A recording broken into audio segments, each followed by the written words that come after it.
Technological University of Panama, aware of the relevance that research has and its performance at a national level, invests efforts in the development of various projects from its 5 research centers. Here we present some of them. The Center of Experimental Engineering. Among the various research projects that the Experimental Center CEI develops during the year is the project Constructive Methods to Avoid the Defect Captive Column in Reinforced Concrete Frames, which is headed by Dr. Alejandro Avendaño. This paper seeks to propose an economical solution through constructive methods that mitigates the problems of captive columns.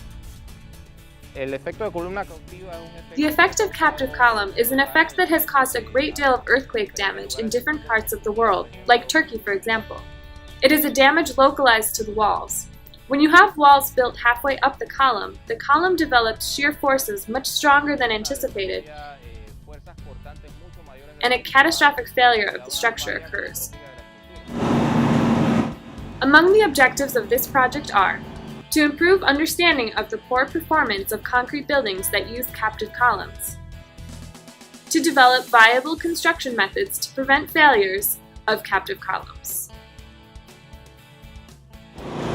This is the first model of 2 models that we will make. We're going to make a wall up to 1 meter high. We're then going to fill it and make a rigid connection between the wall and the column. We'll then apply a lateral load to this framework, which will react against the wall of reaction and will apply approximately 75 tons of shear force. That is a lot of load. After future tests made with the model the CEI team is creating, it may be confirmed or ruled out that construction practices for Panamanian walls with our materials and other items really do or do not generate the risk of captive column. The Center for Hydraulic and Hydrotechnic Research. Here we will talk about Project RLA 7020, establishing the Caribbean Observation Network for ocean acidification and its harmful effects on algal blooms, including nuclear and isotopic techniques.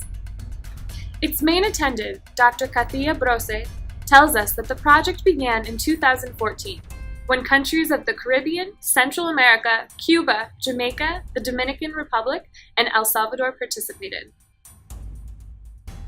Es un proyecto regional. It is a regional project funded by the International Atomic Energy Agency.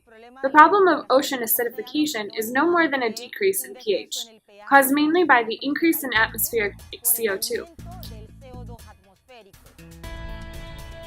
This has increased dramatically due to the role of industry.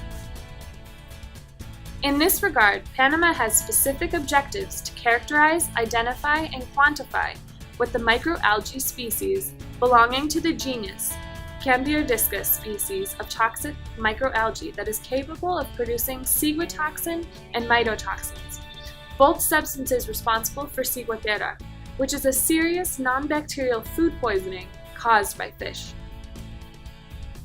Dependiendo de lo que es la especie de Gambierdiscus. Depending on the species of Gambierdiscus and their location, symptoms may differ.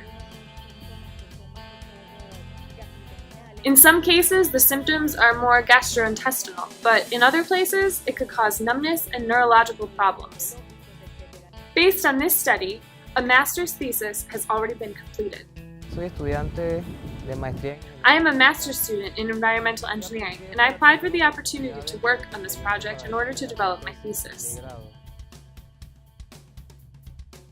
The team tells us that these skills have fortified what they have learned regarding studies of ocean acidification. We have taken advantage of the participation in projects with REMECA. We saw these not only as external projects, but as ideas that we could use and apply here in the center. These nets will be in the water for 24 hours, after which they will be removed with the hope of having algae adhered to the mesh. Then they will be taken to the laboratory, and results will be obtained to continue the project. At the Center of Agro-Industrial Production and Research, research and the transfer of technology is of highest priority. Researcher Leopoldo Manso of the Technological University of Panama is developing the project, Mass Cultivation of Dunaliella salina, for the procurement of nutraceuticals. The study consists of isolating the algae of the salt marshes from the region of Agua Dulce and reproducing them in the laboratory, thus using their components for health purposes. Lutein is extremely important for ocular health, to prevent macular degeneration and also for the carotenoid. It is important as a provitamin and serves as antioxidant in order to prevent some types of cancers.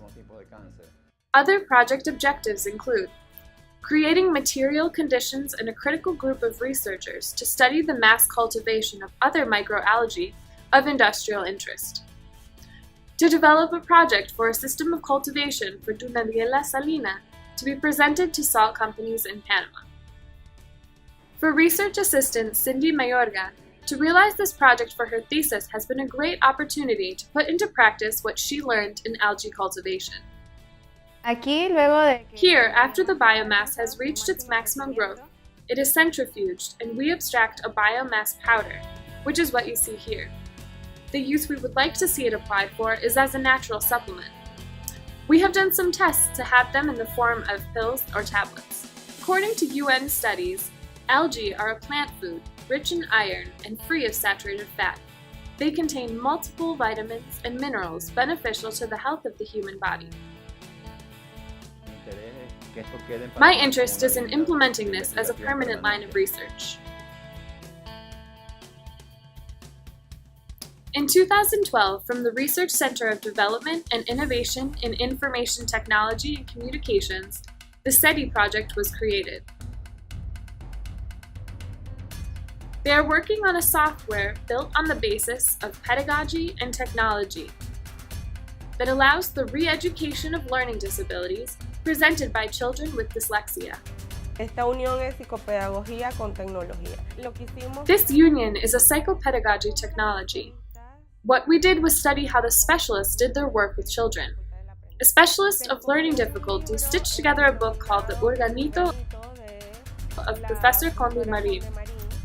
From there, what we did was pass it from paper to digital form. With 100% of funding come from the CNSC, they were able to bring the research to the extension of the Udelas University in Veraguas, where 28 children are the first users of this project. To see the motivation of children, to see that they want to go to therapy, because there are many children who are very resistant to going to re-education therapies. It's all very gratifying. And I see that this project can support the community, can support all people, and thus that it can help them. It is expected that by 2019, the project will be implemented at a nationwide level. The Center of Electrical, Mechanical, and Industrial Research and Innovation. From this research center, projects are being developed for the innovation and transfer of technology at the highest level. CINEMI presents the project, Development of a Hybrid System of Power Generation for Applications in Rural Areas.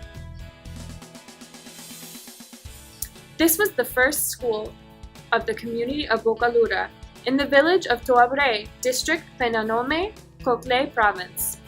Its creative team tells us how they managed to bring this school light by installing a system using renewable solar and wind energies. We have a first phase in which the first team implements everything for an electrical system.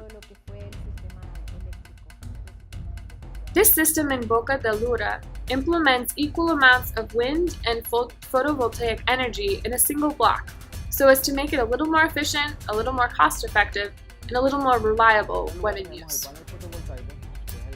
In the first place, we have the photovoltaic panel that is responsible for converting photovoltaic energy. The light energy from the sun passes electricity to the movement of electrons, and from there goes to a charge regulator that is then responsible for storing all that energy in a battery reserve. The entire system of lights was installed with AC outlets in each room. They started installing a TV after they installed a radio. And they also installed a freezer big enough to produce and store natural foods and sell them in the same community in order to raise funds for the school. Parallel to placing these solar panels was the integration of low-cost and low-energy consumption computer systems whose aim is to promote science learning in primary schools in rural areas.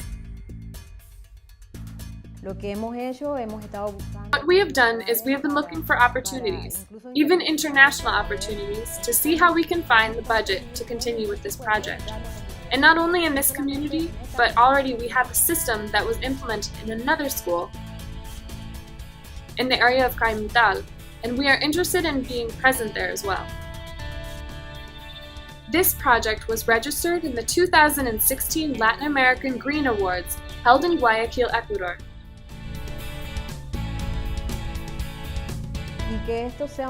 This is a new type of methodology that not only applies to this community, but that we believe it can be a tool to benefit education in hard-to-reach places across the country. The UTP joins this effort to make a positive impact for the good of society, on a path to excellence through continuous improvement. This is the Technological University of Panama.